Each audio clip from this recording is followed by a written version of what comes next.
Esse até quando, a intensidade dele, ou a dúvida que ele vai gerar, depende totalmente do grau de intimidade que você tem com o teu Pai Celeste. Quando Deus, e Ele já disse e liberou, estarei contigo, trarei livramento, eu sou aquele que levanto, eu sou aquele que supro. E aí, irmãos, cremos e depositamos a nossa confiança no Senhor, mas parece que está demorando. Esse nosso até quando é fruto de frustração. E o que é frustração? São expectativas geradas não correspondidas. Completando, não correspondidas no nosso tempo. Então, nesse momento, nós que estamos sujeitos ao tempo e queremos que as coisas aconteçam ontem, olhamos para Deus e fala: o Senhor não está me ouvindo não? Porque se o Senhor estivesse me ouvindo, o Senhor já tinha me respondido. É o que o Jeremias falou, é o que o Abacuque falou, é o que o Davi está falando. Só que o Senhor é Senhor do tempo. Aí eu vejo Jesus. Quando Jesus ele vai falar até quando, ele não está falando com Deus, ele está falando com quem? Com o homem. Então pega a chave que eu vou liberar agora. Esse até quando, a intensidade dele, ou a dúvida que ele vai gerar, depende totalmente do grau de intimidade que você tem com o teu Pai Celeste. A intimidade de Jesus com o Pai era plena, sem obstáculos. Ou seja, o Senhor confiava de tal maneira, mas de tal maneira, que nunca você enxerga na boca de Jesus a expressão até quando, falando com Deus, porque a sua comunhão era perene e perfeita. Ela só foi quebrada na cruz do Calvário, quando Ele toma sobre si os nossos pecados, e então o rosto do Senhor é virado, a comunhão é quebrada naquele momento. Por isso que Jesus tinha que ser 100% homem, porque na sua natureza divina, jamais Ele poderia tomar sobre si os pecados da humanidade. Uau! Nesse momento, irmão, é como se fosse uma eternidade longe do Pai. Mas aqui no seu relacionamento, na sua vida na terra, durante o seu ministério, quando a gente enxerga o até quando de Jesus na boca dele, é com relação a nós. Bom, o texto em questão em que Jesus diz, refere-se a quando ele sobe no monte da transfiguração. Ele leva 3 dos seus apóstolos para um intensivão, para uma aula particular, né? E ele leva lá os meninos e tal. Quando ele desce, ele enxerga, porque onde Jesus andava, a multidão o seguia. Seus demais discípulos e apóstolos estavam no sopé da montanha. E aí, queridos, assim que desce, qual que é a reclamação? Senhor, nós trouxemos aqui o menino para ser liberto, para ser curado, mas os seus discípulos nada puderam fazer. Jesus olha para os abençoados e fala: até quando, geração incrédula? Ou seja, vocês estão vendo, vocês estão assistindo, porque eu ensino não só na teoria, mas na prática. Aquele que tem fé recebe, há poder na palavra. Mas Jesus toca justamente no ponto em que os impedia de fluir naquilo que Jesus já havia liberado para que fluíssem, que é a fé. Por isso que ele fala: geração incrédula, até quando? Até quando vocês vão demorar para aprender que a base do sucesso, do crescimento, da vitória, do milagre, da cura, da libertação, se dá no âmbito do teu relacionamento com o teu Pai? Quanto mais íntimo com o teu Pai, maior é a confiança de você liberar a palavra na terra e você só senta para agradecer. Eu tenho aprendido isso, e quando o Senhor me leva a orar por alguém, seja por cura, por livramento, por qualquer coisa, quando eu termino a oração eu já falo: Deus, eu já te agradeço porque o Senhor me ouviu. E aí, meu irmão, é sentar e esperar. Pode parecer que está demorando, mas quanto mais íntimo você for do Senhor, menos você dirá a Ele até quando. Você já começa a celebrar: um dia eu vou ver, um dia verei. Quem está comigo até aqui? Agora, essa expressão também se vê na boca de cada um de nós. Até quando vou continuar desempregado? Senhor, até quando eu vou ficar solteira? Até quando esse atrito com a minha mulher? Até quando meu marido vai me trair? Até quando, Senhor, essa minha esposa vai ficar dando piti na rua com ciumeira boba? Até quando eu vou ser um alcoólatra? Até quando eu vou ficar dependente das drogas? Até quando vou morar nesse barraco? Até quando vou ser um endividado, sempre devendo? Até quando, Senhor, tanta injustiça, tanta opressão, guerra, fome? Até quando essa doença? Até quando? Ei, irmão, fala a verdade. De repente você mandou um até quando vindo para a igreja hoje. Eu falei, é nada que o pastor mandou essa para mim. Pois é. Mas escuta, eu estou dizendo, isso é da gente. Eu também. O único aqui, irmão, que não falou até quando para Deus foi Jesus. Então, a grande questão é, até quando bater na porta, como é que eu resolvo essa parada? E aí que o Salmo 71 nos ensina e nos ajuda. Bora lá? Eu quero ser bem pedagógico com vocês, dando 4 direcionamentos daquilo que eu vejo na vida de Davi.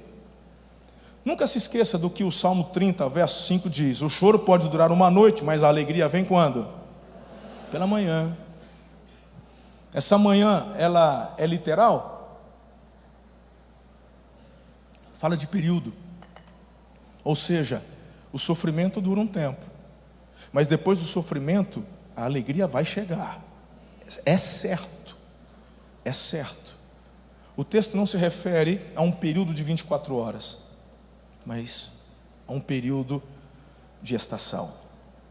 E estas estações dependem daquilo que estamos vivendo, passando, e daquilo que Deus está também permitindo. Em primeiro lugar, eu não vou me deter muito aqui, porque na introdução estamos falando exatamente sobre isso. Você tem que ter consciência que vive e passa por lutas. Tem uma coisa que tu vai ter a vida inteira. Sabe o que é? Luta. Pastor, e a gente vem na igreja para ser animado, para ser fortalecido. Tu me manda uma dessa. Quantos aqui querem vitória? Levanta a mão. Baixa a mão. Quantos aqui querem luta? Deixa eu ver. Não importa, você já respondeu na primeira. Porque quando você pede vitória, está entendido que vitória só vem para quem está lutando. Então, mesmo você que não levantou a mão, pode esperar. Está vindo luta. Se não tem luta, vai vir. Ou você já está enfrentando, ou virá. Não existe vitória sem luta. Não existe, gente. Então, a primeira lição que eu aprendo com Davi é que nessa vida, se tem uma coisa que não vai faltar, é problema. Estamos passando por grandes lutas, e me chama a atenção, pastor Eliezer, o período que Davi está enfrentando. Ah, que coisa mais linda! Ele diz, então, como eu já disse na introdução, o Senhor me guarda desde o ventre, na minha infância fui protegido. Meu irmão, Davi é um camarada que passou pressão quando adolescente.